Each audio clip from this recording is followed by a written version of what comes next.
channel. So right now, nandito ako sa Kawit, Cavite and it's my first time here. At nakalimutan ko lang talaga mag-intro pero marami na kami nagawang activities.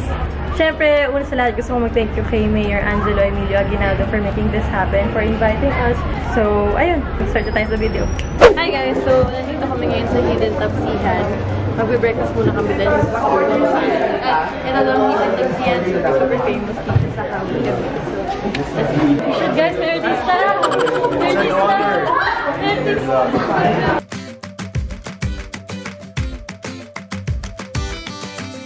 Sinigang na sobrang asim na.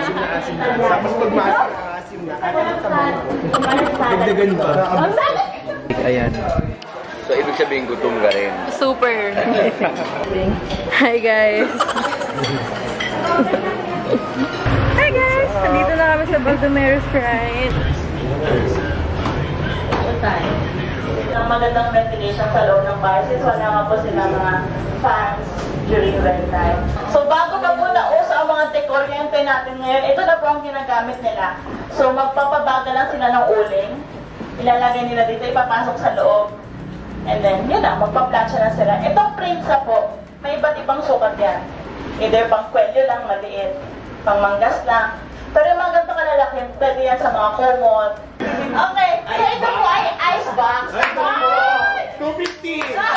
Ayan ang jacket. Okay, ito po ay ice box dahil wala nga po kuryente sila noon. Ito ay pang-store lang po ng yelo. Minsan pwede rin ang pagkain. So ang yelo po natin noon ay nakukuha pa po from Boston, USA. Hindi po basta-basta nagkakaroon ng ice box at gatong lugar na kahit tatlong putahe pwedeng sabay-sabay lutuin. Makikita po natin dyan ang puntod ng pamilya ni Baldomero. Puntod? Oo, girl.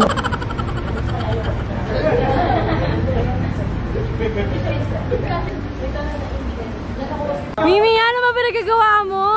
Kasi nga, ang pretty bitch. Totoo kasi po yan, Roxon. Sarap! Nasang daga.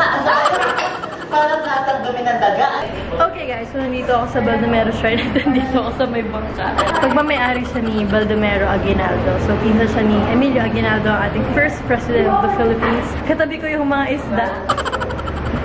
Then tinor lang kami dito kung ano yung mga gamit ng unang panahon. So yung mga iba dito, merong mga dinonate na items galing sa mga ibang tao. Meron naman ding original items talaga ever since nung mga unang panahon pa nandito na talaga at meron din namang mga binili for display. Sa House of the General, dito po yung daan po natin sa Bisbee.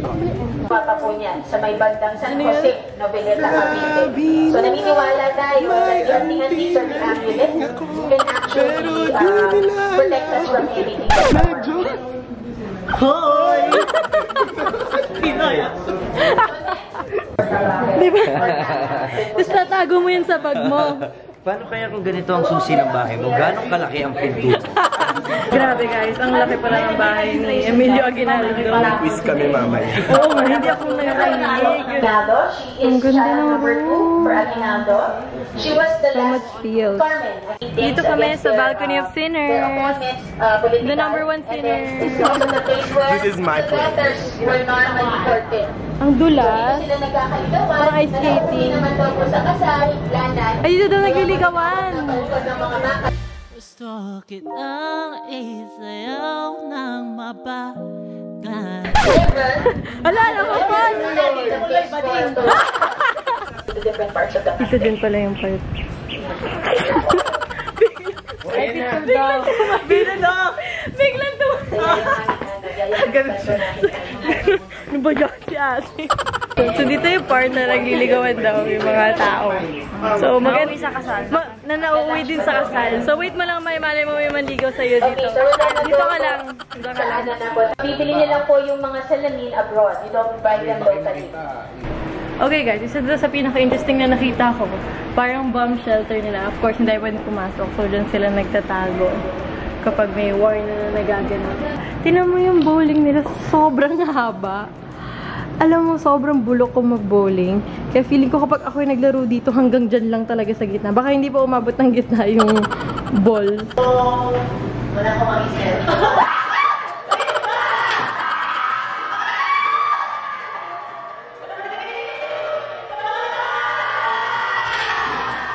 Ano?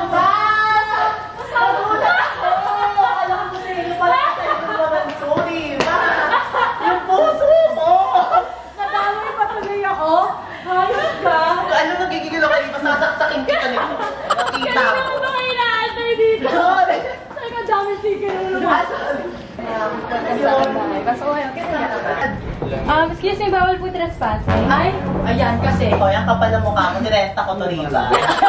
So guys, dito nagaganap yung mga handaan namin. You know, like simple get-togethers, mga kunyari ganito kalaki yung bahay namin. Mga kaibigan ko masisira niya lahat ng gamit dito talaga. Si Kuya Jepoy ba yung Lalo pinakauna? na si Kuya Jepoy, masisira niya lahat ng mga kukuhan na yan.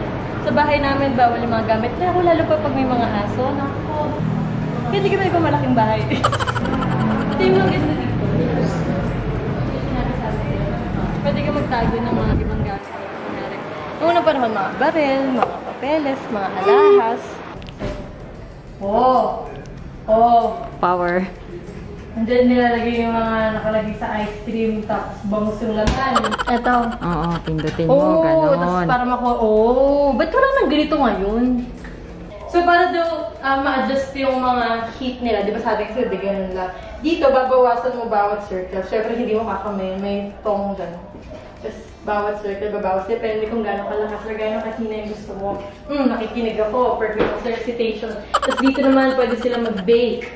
Tapos ito, may water tank sa gilid ng stove. So dito, kapag nagluluto ka, so syempre iinit to, mapupunta siya dun sa restroom nila. Kaya meron silang hot water sa restroom. Perfect recitation. Sip-sip kayo.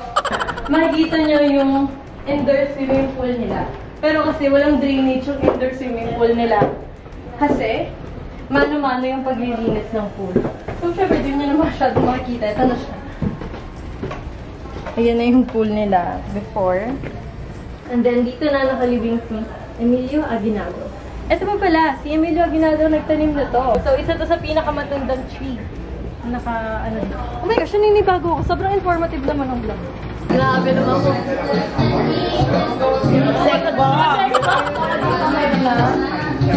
Grabe yung welcome sa atin dito. Tinan mo naman ang mga pagkain. Ay! Bongga! Grabe! Thank you po, Mayor, sa palitsyon. Maraming salamat po sa palitsyon. Ba ng mukha ko? Don't press up, wait lang.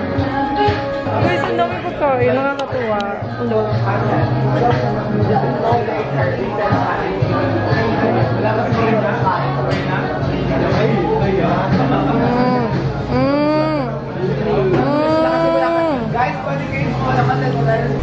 Off to our next location. Ang daming aso. Hindi ako makablog. Punta na kaming Pandayan. Okay guys, so ito na. Gawa na nila. Ikaw yung gagawin na yun. Ooh! Nababali.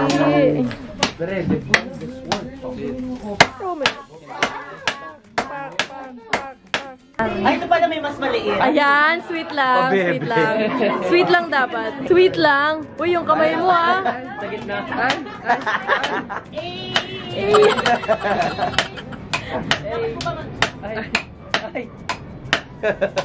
Siguro yun, nasa po tatay.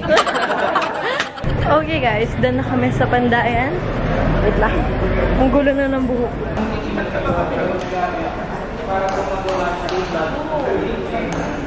Nandito kami sa St. Mary Magdalene Church. Sobrang ganda ng church nila, oh. And now, papunta na kami sa next namin stop. Na hindi ko alam. Sumama na lang kayo. What's up guys? Nandito na kami sa Mangroves. So, hindi ko alam kung ano gagawin namin. Pero ayun, dito na kami. Wala lang. Kayo lang. Diba? Oh, yan na! Hindi ko alam nangyari. Wala silang Buzz Lightyear. Any last message po? Bang! Ay, ang ganda ng picture mo dyan. Girl, nakaganto. Tanggalin mo mamaya. Tumatagilid siya. Hindi ka masyadong gumagalaw. Hindi ako gumagalaw. Bakit may... Wala lang likod. Hindi kayo malikot, baka hindi. Hindi ka pabawasan yung tubig!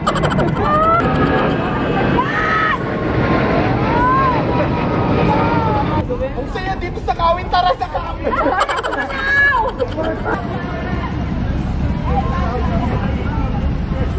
Kuya Jepoy! Gumigewang yung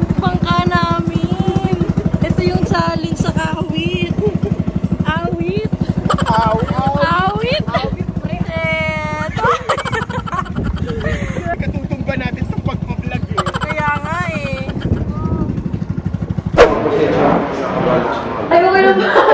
Anak, di ko siya yung general.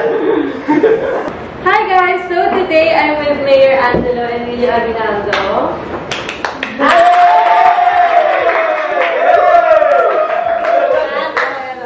So, thank you po for your time. Alam po, super busy, pero thank you po at pinagbigyan niyo kami mga influencers and followers. So, ang first question ko po for you, ano po yung pinaka-best part ng pagiging mayor ng Kawit Cavite? Pinaka-best part sa pagiging mayor dito sa Kawit Cavite is para nagkakaroon tayo ng pagkakataon makatulong sa mga taong nangangailangan. And maganda rin na nare-represent natin yung cradle of independence dito sa Kawit Cavite. So, ngayon po kasi, yung generation na papansin ko po mayors, parang very fast-paced. So, ano po sa tingin niyo yung meron sa Kawit Cavite na magugustuhan namin mga millennials? Yung mas magugustuhan nyo mga millennials is una-una yung Aguinaldo Shrine and yung General Baldomero Aguinaldo Shrine. Malalaman yung history na Kawit, paano yung panahon na yun. Mayor, curious lang ako, meron ka po bang alam ng mga millennial terms? Millennial terms. Ang alam kong millennial terms, doorbells. Kanina nyo yan narinig, Mayor?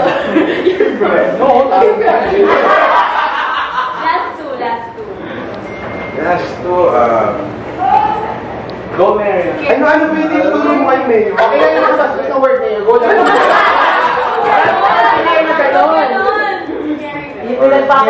Carry bells, doorbells.